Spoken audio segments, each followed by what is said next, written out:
Welcome back to When the Night Comes. We have already went through the dungeon, found some papers, did a bunch of stuff, escaped. Very good job. Now, you see this weird, this decision? We've already decided last episode what we're going to do. We're going to remain with Omen. I don't really want to have two people in the relation. Let's just do one.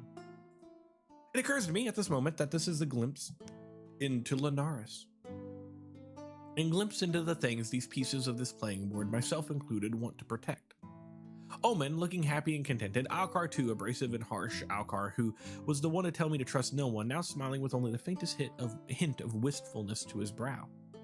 I've been meaning to ask Omen why he had come here to this town and why he stays when he seems so curious about our world. I recall the force of his anger and his concern for me, for Elaine, his willingness to aid.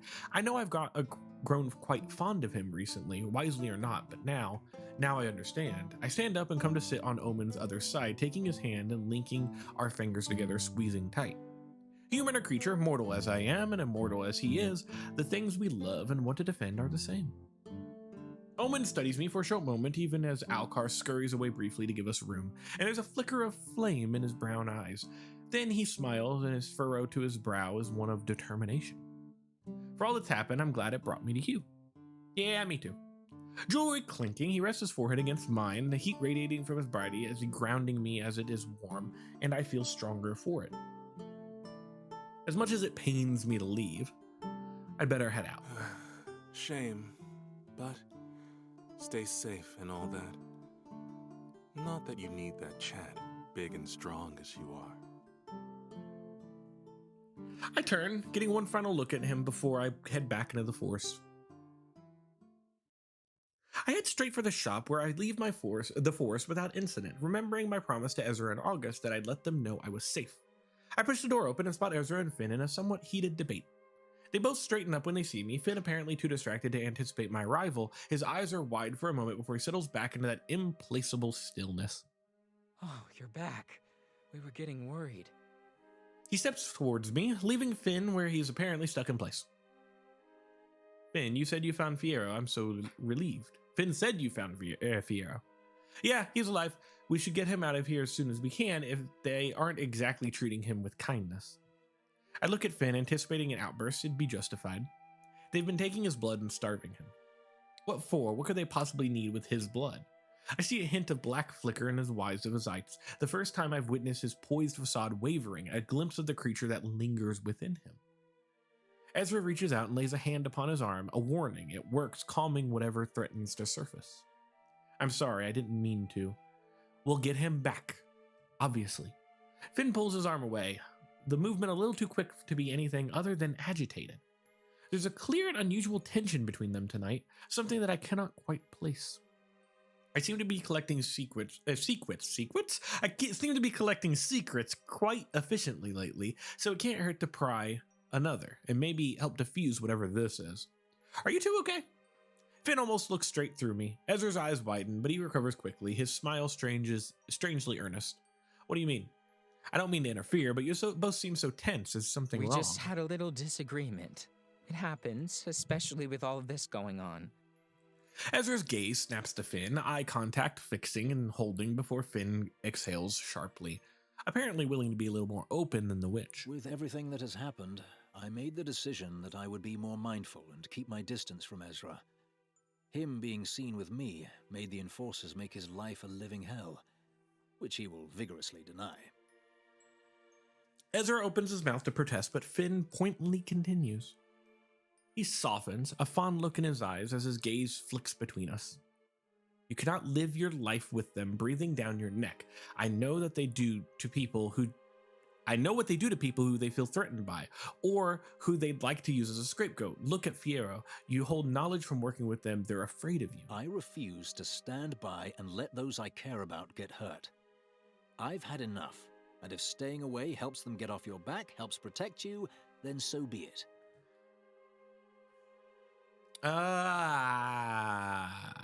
Okay. I'm gonna be rude and say stop being stubborn. His logic is flawed. Don't you think you're being a little stubborn? Surely you can see that it's safer if you're around. You say you want to protect them and yet you distance yourself. I know he probably means well, but from being in Lunaris and being around this little weird family I've joined, I've come to see the strength really is better in numbers. I suppose you could say that. I roll my eyes. I wish I could understand where you're coming from with this, but in such a situation, don't you think it's better that we take some risks? Being away from those you care about truly only does more harm than good. Your presence gives them strength, and you face the consequences together. Walking away and watching from afar when everything falls apart seems cowardice. Finn, you're expecting to be everywhere and nowhere at once. We're all taking risk here. Exactly. Don't tell me you at least... What? Hold on. Exactly. Please tell me you at least see how much better we are with you around as part of this unit. He looks to the side, a brighter smile forming before he returns his gaze to us. I've lived a long time. I may just be a little overly cautious. But yes, I can see that. They share another look, something private, and the way Ezra's cheeks darken under his golden gaze doesn't go unnoticed. There's history here, something precious and fully formed. They both seem so lost, much like all the other wandering souls in this town. Maybe they just need a push. Yeah, let's pick.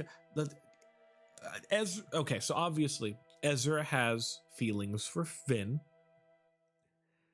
Does Finn have feelings for Ezra? Well, he did just say he cared about him. So should I give them a little like push? Is that rude? I don't think it's that rude. Let's just give them a nice little compliment. You seem to care about each other one a great deal. I hope I've helped even a little. Ezra bites his lip, fiddling with his sleeve, casting Finn a lingering glance. The vampire hasn't taken his eyes off of him, not once. Well, I'm used to having so much company, being surrounded by those that I love. So going from that to whatever this is has been hard.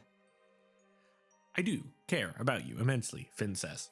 He continues to look at Ezra, his fingers twitching at his side. I can't bear the thought of you paying dire consequences for being seen with me, but the thought of stepping back and letting it happen sickens me more. Silence hangs between them, between all of us, and yet they still look at each other like that. You should talk without me here. I mean, that would be nice. I groan, checking I have all my weapons on my person before I make a keen beeline for the door. You look good together. You are good together, clearly. Are you trying to play matchmaker, Ddog? Yes, I am. Step right up. You two are together. Now, quickly, first, Finn, I have a question for you. Do you know Ezra's favorite food? No. Okay, Ezra, do you know Finn's favorite food? Y'all are terrible at the newlywed game. You have lost. You're not terrible together. Cancel everything. It's all done. Just kidding. Yes, I am trying to play. Ezra scoffs, lashes dipping. It's working. Annoyingly and embarrassingly, I feel yawn brewing, unable to stifle it. My fatigue suddenly catches up to me, and I find two pairs of wide eyes staring at me. Tired, are you? Just a little. I should go. They both smile at me, watching as I part the curtain and leave. Thank you for today, for everything. Rest well, Ddog. The cool air hits my face, invigorating me enough to help me drag myself towards the bed. I take a few steps away from the shop, and I hear a familiar voice calling my name. I turn, smiling when I see him. Omen's tail, which has wound itself ever so loosely around my waist, slips away discreetly as I open the door to the wolf. More than 24 eyes look up from their business to stare at us, and I can feel Omen withdrawing, almost hiding behind me. Protectiveness surges like heat inside my heart. I square my shoulders and raise my chin. Perhaps used to hunters telling them to mind their own business, the 24 eyes avert themselves immediately, though I can feel glances being snuck in our direction. I take Omen's hand, squeeze, and jerk my chin at the stairway up. Hurriedly, we make our escape, and I don't relax until the door is firmly shut and locked behind us. Hey, we've taken him to the bedroom. Sorry. I draw a bit too much attention, don't I? It's only 'cause you're so cute.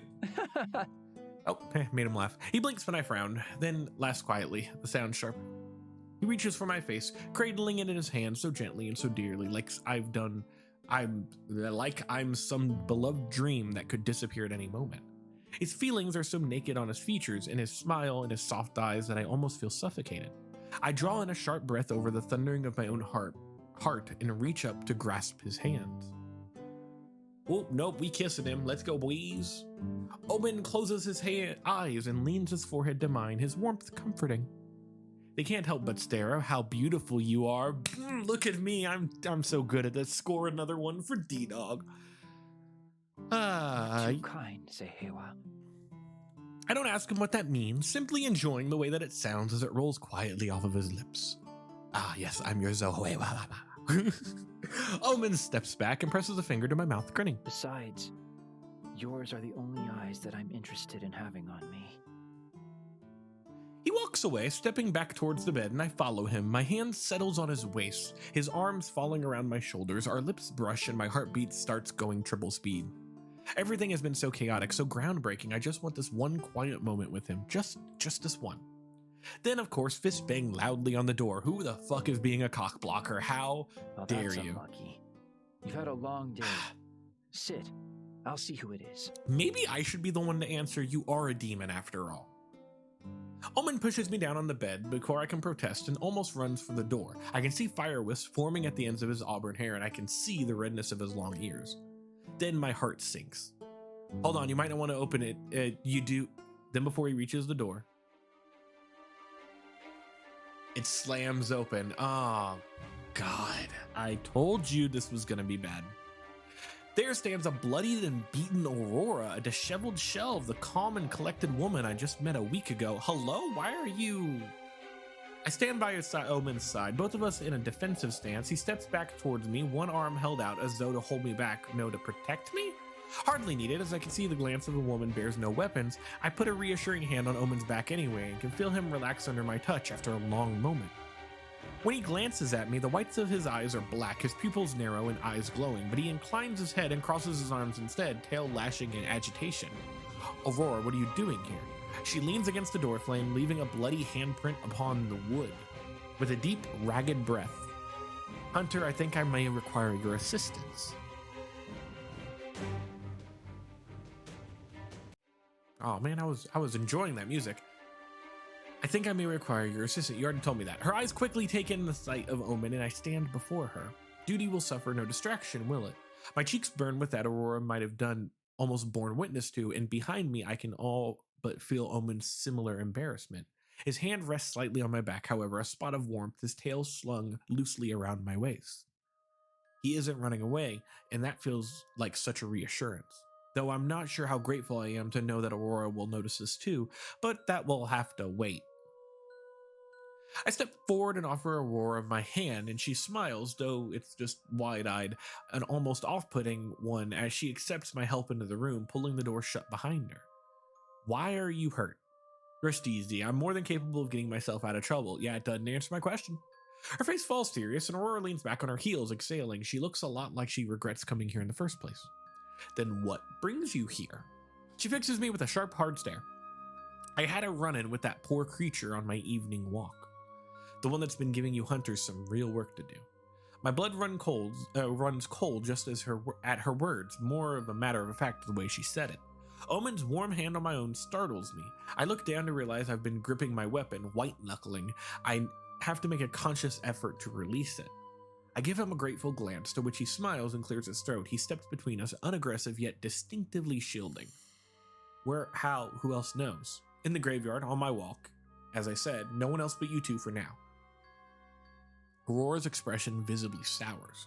I need to take you to August, but it's not safe here. I was hoping you wouldn't say that. Omen looks at me, eyes wide, like I've just done something completely off the wall. I stare back, wondering if he expected me to sit here and interrogate her on my own. Well, the thought is tempting. I want to know the truth, and it's entirely right now. If I have to talk to Aurora about important matters at any length, I might as well pack her into the same room as my enforcer. Maybe they can out-bitch her. Very well. Omen is still studying me, but the time there's visible concern on his face. Warmth blooms in me, and I want to reach out to touch his face and kiss him and tell him it's fine. I refrain. There'll be time for that later. I will make time for that. Or indulge a little, or we have to get going fast. I'm sorry. If you're giving me the chance to indulge a little and just, have a piece of something, I'm gonna do it. You can't show me a cake, give me a slice of it, and then are like, hey, do you want just a little nibble of the whipped cream? Of course I want a nibble of the whipped cream. Omen, come here for a moment. I grab his elbow and pull him towards the corner of the room like I want to discuss something privately with him, and I do, but as he leans to me, I quickly press a kiss to the corner of his mouth. Oh. He feels hot, literally. His face burns when it's close to mine, the heat almost unbearable. I stifle a laugh and quickly glance at the tails of his hair, wondering if they're on fire. They're not, but black is creeping into the whites of his eyes. I'm sorry we were interrupted. It's not your fault. Don't say sorry. We have time. Omen clears his throat, glances at Aurora behind our backs, Aurora, who I refuse to look at right now. Fuck her for a second, then back at me. I'll create a distraction for you. Just get her to August. Are you sure you can just come with us? But Omen is shaking his head. I suppose dragging a bloodstained woman through a crowded tavern below is a bad plan. But again, she must have run past him to get to us to begin with, There's so... more than one door to this inn, you know. Yeah, we could use the back door. What? I do not, in fact, know this. I remember checking once, but did I miss another entrance? Omen winks and presses a finger to his lips. Cheeky bastard. I'll tell you this and more. But first, go, beloved. Beloved? Ooh, look at him using fancy words. Not really fancy, but more of a pet name, whatever. Perhaps indulging had been a bad idea. How do I pull away now? How do I walk away from him? He makes the decision for me, flames glimmering in his eyes, his mouth carved in a smile that makes something in my chest ache. Omen turns away and steps back, nodding towards Aurora. Aurora is steadily halfway down the hallway by the time I exit my room. Omen in tow, he rushes ahead of her and gestures for us to wait, I don't like the way my stomach clenches when he vanishes out of my sight, as though reading my damn mind. You poor, pitiful, lovesick thing. Shut up, Aurora. No one asked you, Aurora. Fuck you, Aurora. Who has a name like Aurora anyway? What are you? The Aurora Borealis? You're boring me. Alice. What? Okay, I'm sorry. That was dumb. I'm very dumb. I'm not asking your input. That's what I meant to say. After an apparently successful exercise and distraction back in the Wolf, I wish Aurora across town to August's rather impressive abode without further incident. They stand in the doorway and stare at her with a crooked nose. I say that it's nice to meet you, but you know, you're kind of a bitch. Can we come in? I meet their gaze, trying to convey the urgency. Just don't get blood on the sofa. Please. Noted. I take in my surroundings, and this home couldn't possibly be owned by anyone other than Augustus Willowhine. Look at all the purple. This is beautiful. Thank you. It's nice having my own little sanctuary, though I don't get to spend as much time here as I would like. I tentatively take a seat beside him, both of us glaring at Aurora across the expensive coffee table. Aurora clears her throat, her eyebrows climbing high as she stares at us from across the room. Can we start? I'd like to go home if we can get this over with. Explain exactly what you've been up to, Miss Woodridge. In detail. I agree. I need to know what happened. She crosses her legs, smoothing the rumpled, dirtied fabric of her skirt. August watches, appreciative of her attempt to collect herself, but perceptive that none of her filth makes contact with their home. No more than it must, at least. Firstly, in the interest of protecting myself, I want to assure you that what I say here won't be used against me. Ah, yeah, Miranda rights and whatnot. Or wait, no, Miranda is canon, will be used against you. Whatever. From what I gather, you're working against the enforcers, so I suppose you do well to agree to this condition. August looks at me for confirmation, and I shrug, knowing that she's right. We can't afford her to go to them at this point, to go to anyone but us. It stays between us. Good. Now, I understand you're aware that the level of the creature activity has increased here in Lunaris as of late, Enforcer Willenheim. August nods. Yes, but Harry has done an excellent job in putting systems in place to ensure that we're on top of it. The number of fatalities has significantly dropped in the last year, and if that's what you're getting at. Aurora hums, contemplating their statement with a tilt of her head. Lunaris had the lowest mortality rate of any town in this whole of Escria until very recently. Did you know that? They shift uncomfortably in their seat, avoiding eye contact with the both of us. She's playing a game, almost mocking August's obvious intelligence, I presume. Of course I was aware of that, yes. Don't you think that's awfully strange that all of a sudden one of those peaceful areas would turn into the epicenter of creature activity? That one day they began descending upon us in droves, stronger and faster than before. Did no one in your agency investigate a potential cause? I look at them again, assessing their reaction. My interest is considerably piqued.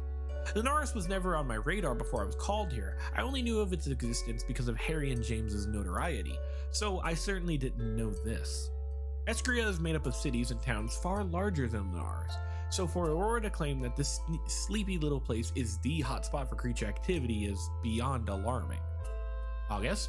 With a deep breath, August responds. I'm aware that there was an investigation, but that nothing was found. We chalked it up to the simple fact that we aren't doing a good enough job of eliminating the creatures as a country. That they are multiplying at a rate far quicker than we and everyone else can effectively handle. Another quiet hum. I gather that she's simply testing them. Aurora knows a lot more than she's letting on, clearly, and it brings back a touch of her knowing resolve. So why in the last year has that magically gotten better? Until these recent murders began, Lunaris was relatively peaceful again, wouldn't you say? Not as peaceful as before, but an improvement was seen, yes. I'm no wiser than you, really, Enforcer, but I do know that the thing committing these murders is no ordinary creature. And I know that the method in which your precious leader has used to fix the problem is an unsavory one. But something isn't right here in Lunaris. Something is drawing them here, and whatever that something is making them stronger. Okay, but how do you know all this? I look at Aurora, taking her note of her confidence and poise.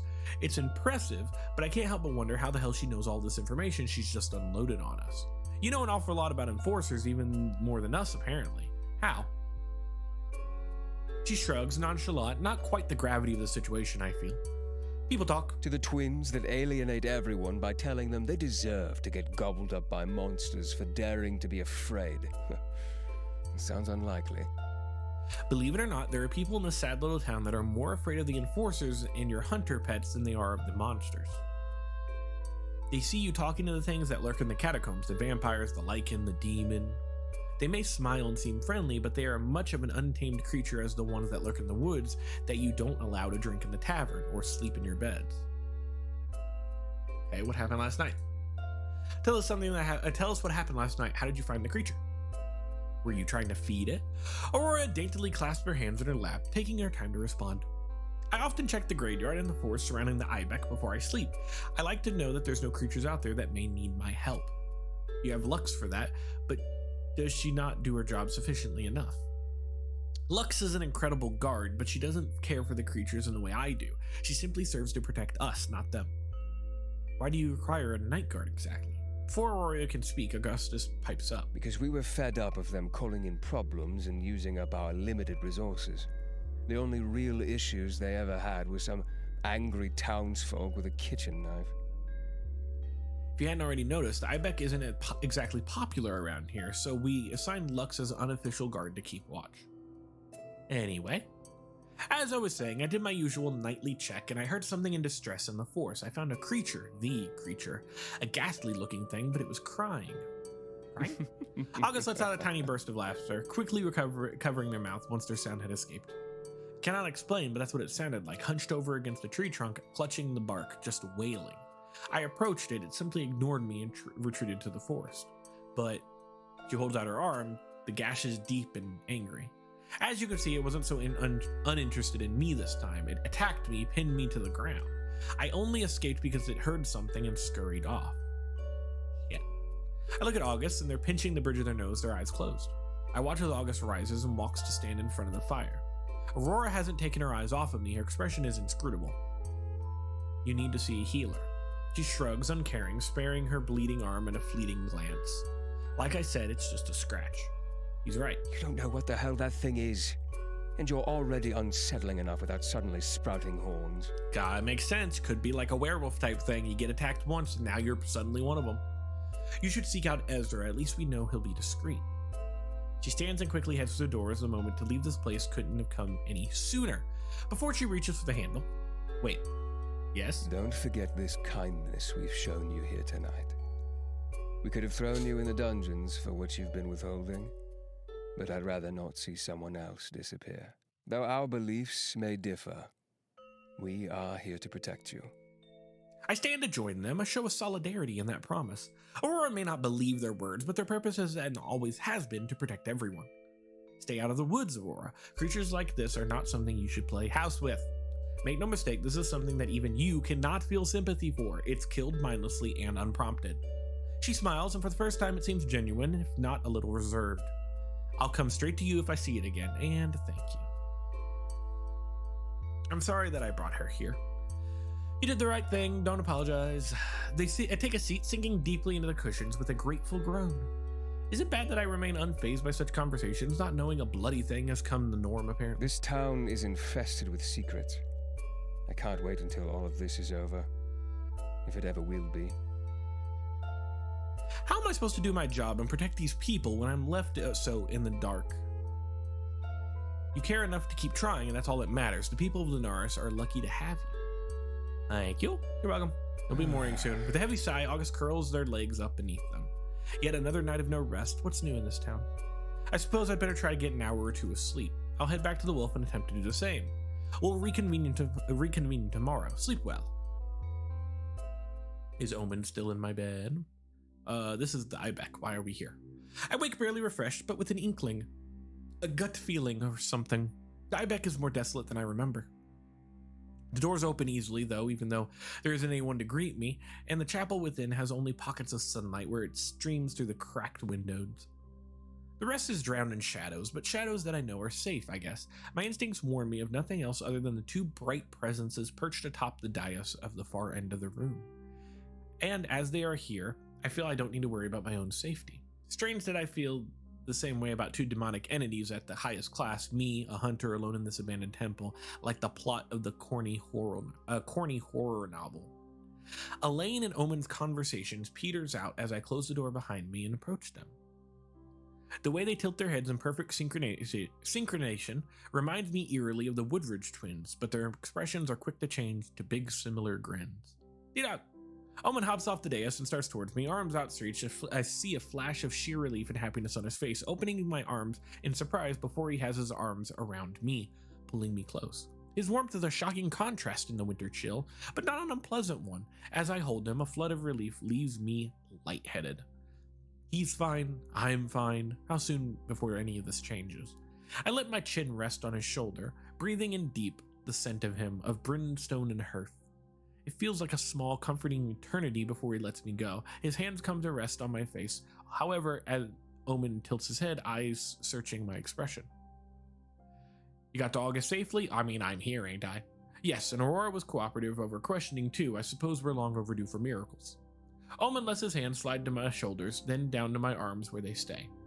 I also remember you being much shyer than this, so that's a second victory for me, I suppose. Omen, shy. We both nearly jump at the musical laughter. Omen turns and I look past him just in time to see Elaine coming down to meet us.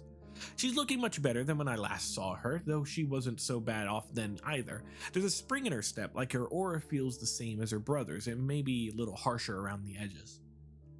She gives me a curtsy, showing off shiny boots and also the lash of a long gold-jeweled tail. It's nice to meet you properly, Elaine. Much the same, brother speaks of you well. Elaine presses a finger to her lips suddenly, pursing them in taut. I let her examine me at length, no reason for concern when Omen is a reassuring presence by my side, but then she sticks out her hand. The gesture catches me almost by surprise. Uncertainly, I reach for it, assuming it's a handshake. At the last moment, Elaine catches my little finger with her own and curls them tight together. Take care of my brother, all right? Elaine. Elaine giggles and lets go. I try not to snatch my hand back so fast to be rude, but I do. Have I just been fooled into a deal with the demon? Don't worry, Hunter. It's not a covenant. See, you didn't answer and I didn't ask for permission first, so you are not indebted. Can't do that. That's rude. You can't accidentally give me deals with devils, or demons in this case. Omen squeezes my hand, looking stuck somewhere between pained and slightly panicked. I clear my throat, calm my own paranoia down, and pat his hand comfortingly. Well, she's right, so it's no trouble. That aside, you are my brother's favorite, and it would be so immensely rude to enter a covenant with you. I would never. The matter of fact, in the way she says it, snatches a chuckle out of me before I can help myself. Omen sucks in a breath, puffs out his cheeks in a pout, which only make me laugh harder before releasing it in a gusty sigh. But he squeezes my arm and lets go at last to bump shoulders with his sister, who is now rocking back and forth on her heels. I'm glad both of you get to meet properly, too. He sneaks a glance at me and looks away, colors in his cheeks. Ddog is someone who has made me very happy. I'm not going to pronounce that because I don't know what that means. Elaine tilts her head at me, a lock of auburn hair tumbling down her shoulders. She smiles soft and bright, and I feel sudden strange understanding with empathy with amorous Woodridge. Well, maybe it's only empathy extended to myself, considering my current emotions regarding the Prince of Hell. Speaking of, I'd almost forgotten why I came here. I have a question, actually, for both of you. Identical brown eyes blink at me. They really are twins, even if not human ones.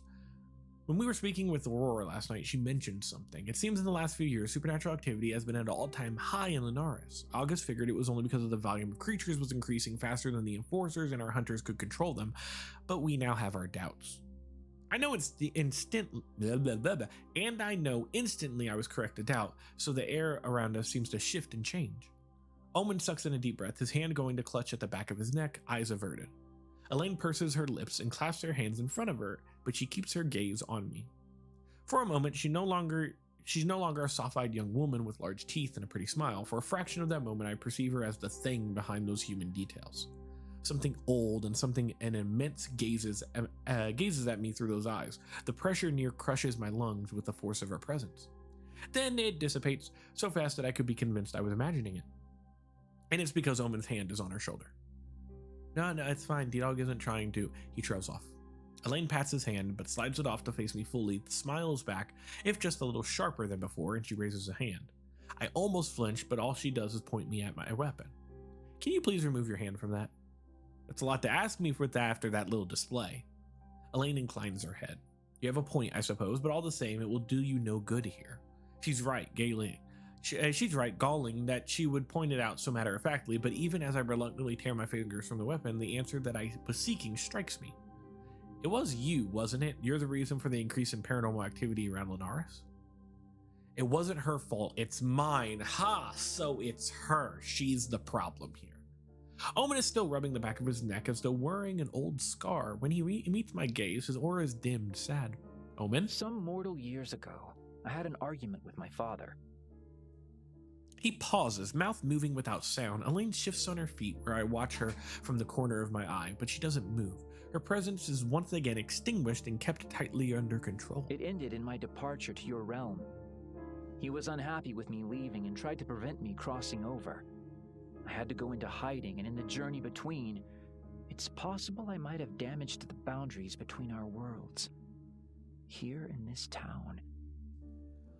Oh, so it's Omen's fault. Great, I picked the one love interest that actually caused the entire thing. And your father isn't planning on making a trip across to get you back, is he? The thought leaves me as cold as much as it makes me want to stare at the ceiling and wonder out loud what exactly this town has done that caused so many fucking problems to become attracted to it like flies on a bloated corpse. That would just be the thing we need, wouldn't it? Lucifer coming through to give us another slap on the ass. No, he cannot wander so far, not as far as us, and Omen took measures to stop us from finding him.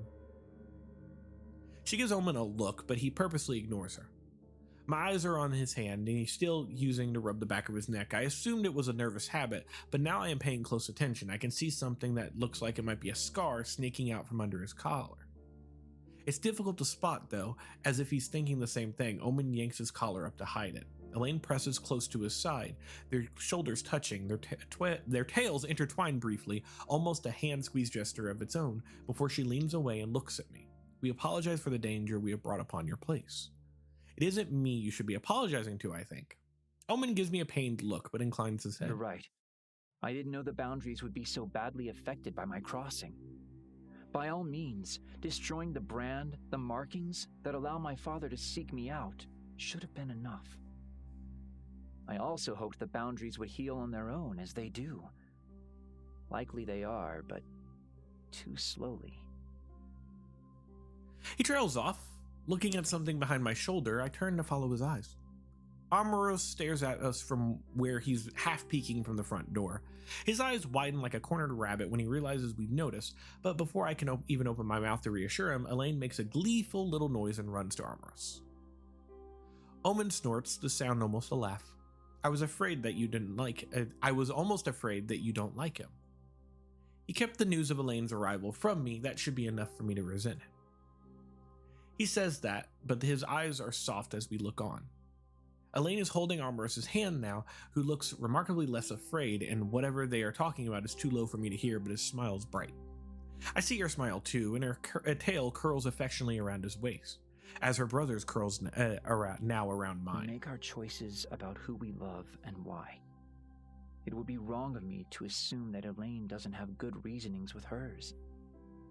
I have mine for my affection for you, after all. I smile and lean towards him, and he leans his head upon my shoulder in return. I would love to hear those reasons from you at some It point. would take us all day, you know. I have a list. An entire day with you, now that's the dream. Omen leans back and smiles at me, his eyes bright. We'll make time. Soon. Oh, well, no, we give him an idea. We kiss him at any chance we get. This is what we do now. You've done it 2 times, 3rd time's a charm, baby. Then Omen kisses me. Wait, hold on. That's not what I signed up for. I was supposed to be the one kissing you. How dare you? His mouth is hot on mine, but gentle, very gentle. I press into it, unconsciously running my tongue over his sharp teeth, and I would have been tempted to deepen it and draw it out, had someone not cleared their throat pointedly behind me. Oops, daisies. How come you two get to be all up in each other's business while I and Armoros have to sneak out about in the graveyard? Because Omen might have torn up the boundary between worlds, but his sister didn't tear up the entire sound sense of security and safety. Is that what I want to say? But I refrain. At this point, that's just petty. I nod at Armoros and he glances at me. The way he seems to jump a little before smiling back at me is almost amusing. Have you come to fetch me, or have you come to fetch Elaine? Neither, actually. I've come to tell you that Aurora will soon be here. I wanted to... He trails off uncertainly, probably not sure about betraying his sister's view on things yet, and I'm not sure how much of that I can sympathize with, but after the mess last night, I'm nothing if not glad I don't have to see her again just yet. I have a feeling she would have something galling to say about this whole business, because a business that I should also make a report on. I scratch my head thinking about what exactly will go on the mission report for this entire mess. Just doing so is already causing me a soul-deep pain, but later, when I've actually gotten a chance to unpack everything. Owen and I share a smile. He leans in and brushes his lips with mine. Can I come to you later? You can come to me all you'd like. Oh, that was bad. I'm sorry. Of course, yes. He threads our fingers together, squeezes, and releases me, disappearing into the darkness of the dyad. I linger for a moment longer, watching Armoros and Elaine's conversation. Armoros is smiling at something she says, and the last thing I see as I turn away from them is Elaine kissing his cheek.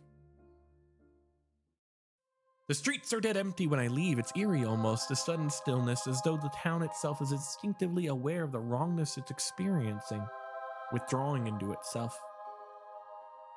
I wonder, truly, how much people know, how much they're willing to know. From what Aurora said, it hasn't always been this way for Lunaris, but I find it hard to imagine this before. It must have been years ago, according to what she said at Augustus. But all Omen and Elaine have done is confirm that there was an increase in supernatural activity, not what the enforcers have done here to combat it.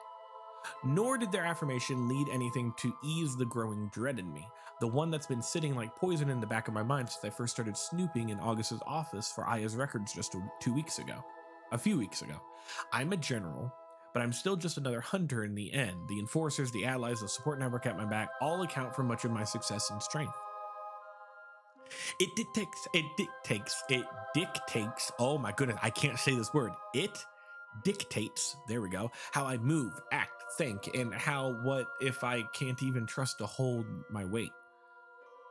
That I don't know the full truth is nothing new. That I've only ever told enough to commit myself to the contract at hand is nothing new. But those deliberate acts of withholding information have always passed off as an attempt to protect the hunters. For the most part, that's been true. Not this time, though. The sound of a bird taking flight snaps me out of my thoughts. I shake my head, blink, and look up at the sparse, twisting branches of the forest. Somehow my feet have taken me here, taken me on a path I don't know I could remember so well. Actually, and when I look down at the ground, I see a rock to which Alcar hides his cave. He hasn't bothered to keep the trapdoor concealed. I realize as I walk around it that there the entrance is, inviting to all, thinking about the half-lycan. I doubt that's true, but hesitantly I kneel by it and knock. A long moment passes with no response. Just as I was beginning to feel silly, it's daylight. He's probably in town. It suddenly swings up so fast it nearly hits me in the face. Alcar tilts his head, ears perked, his expression slowly morphs into a grin, if a tired one. You got a warrant? It's not what guests bring with them on a house visit, Alcar.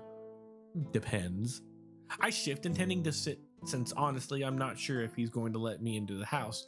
The moment I start to, however, Alcar retreats back into the cave with a beckon.